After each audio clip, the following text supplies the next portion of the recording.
Hindi napigilan ng dating komedyanteng si Alan Padua o mas kilala bilang si Mura ang mapaiyak habang ibinabahagi ang kasalukuyang kalagayan.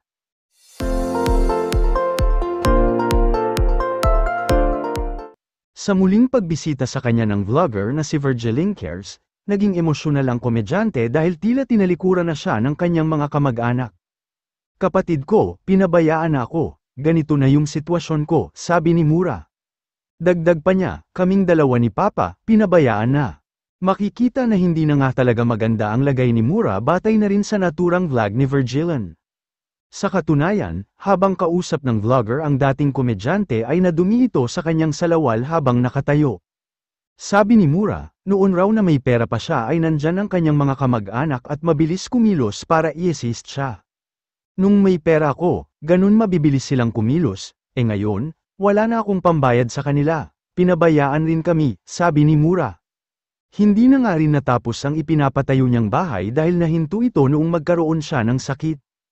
Hindi naman nakaligtaan ng vlogger na magpaabot ng tulong pinansyal para kay Mura. Nanawagan rin ito sa publiko na sana ay magpadala rin sila ng tulong para sa dating komedyante.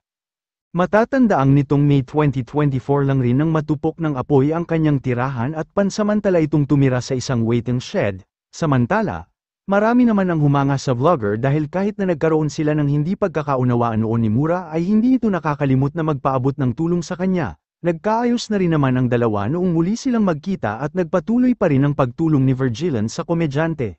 Itoro-toro mo yan! Kantahin mo! Anak! Nang sila. Again! Kantahin mo! Sige! Go! Lakasan mo Moses mo ha! Sige! Sasayawin ko ha! Sige!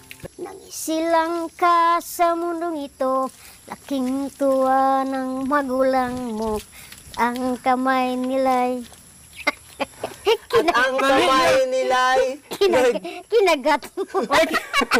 Kung nagjo-joke si Mura, boring! Halika na, boring! kinagat mo daw. Kinagat mo. Charot lang. Sige na, manawagan ka na sa mga manonood natin, Mura. Lapit ka, papi.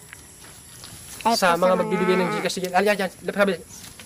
Hello po sa tumutulong po sa akin. Sana po tulungan niyo po ako ulit.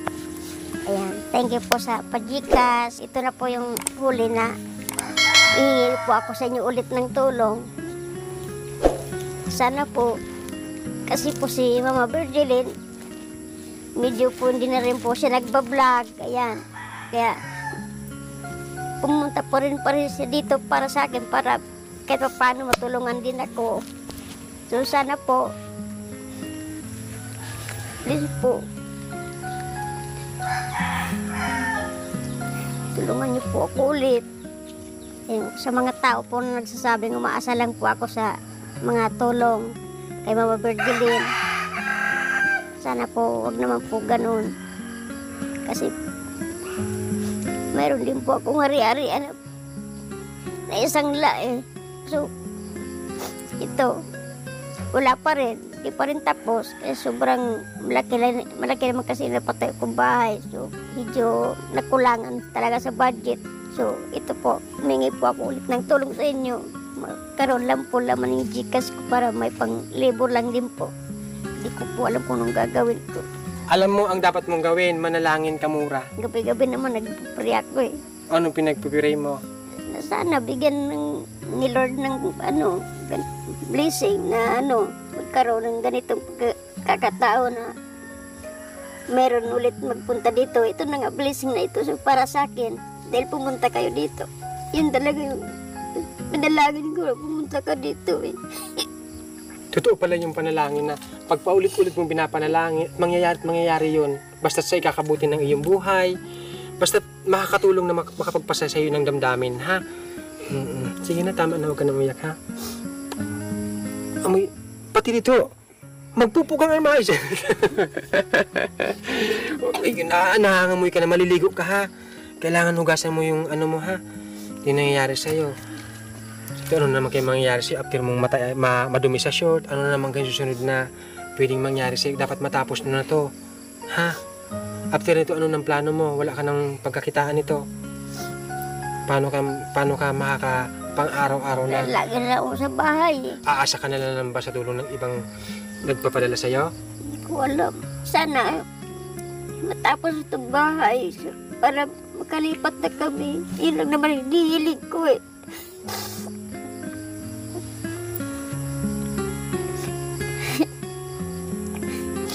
Gano'n sa iyo ka-importante ang magkaroon ng simpleng tahanan. Sabihin na natin malaking bahay kasi malaki naman talaga yung pinagawa mo. Sabi mo nga nagkamali ka sa pagpagawa kasi dapat maliit lang muna o kalahati lang muna para mabubungan na at makumpleto na sa loob. Gaano sa kahalaga ang magkaroon ng tahanang sementado? Katulad ng may kalamidad na malakas na hangin. So, ligtas kami sa mga ganong pangyayari. So, kasi pa mga ganyan-ganyan na bahay, siyempre, kung ako lang, okay lang kasi maliit lang naman ako, hindi naman ako tamaan ng hangin masyado eh. Yung tatay ko, inaalala ko, kasi hindi na masyado makalakad din eh. Yung pagkatamaan siya ng malakas na bagyo, kawawa naman. Next time, ito yung aral din dito sa mga manonood na kung ano yung pwede mo nang magawa, yun na muna, ano? Kung ano yung pwedeng matapos, yun na muna. Huwag tayo mag-aangad ng sobra-sobrang laki ng bahay. Huwag tayo mag-expect ng pwedeng mangyari sa atin magaganda. Kasi pag hindi natupad, parang mababaliw. Totoo lang, nakakabaliw talaga minsan. Di ba? Kagaya nito sa'yo. Stay ka ng stay dito. Sa tingin ko parang nagkakaroon ka na ng ewan ko ba kung... Tulala na ako minsan. Oo, ganon. Meron ka ng problema sa pag-iisip na doon ka na lang ba talaga magpupokus sa problema? Ganon. Kaya dapat mangangarap tayo yung kayang abutin lang, ha? Mapapagawa ng bahay, kayang magawa lang ng pera. Kung may 200,000 hanggang sa 200,000, dapat estimate mo 150,000 lang gagastusin dito, ha? Naintindihan mo? Kung pumasok ka na doon, matulog ka na. Hapon-hapon, hindi ka natutulog. Kung saan-saan kang laro-laro, kung saan-saan kang mga hanap-hanap ng gagamba. Pasok doon, pasok! Pasok doon! Pasok!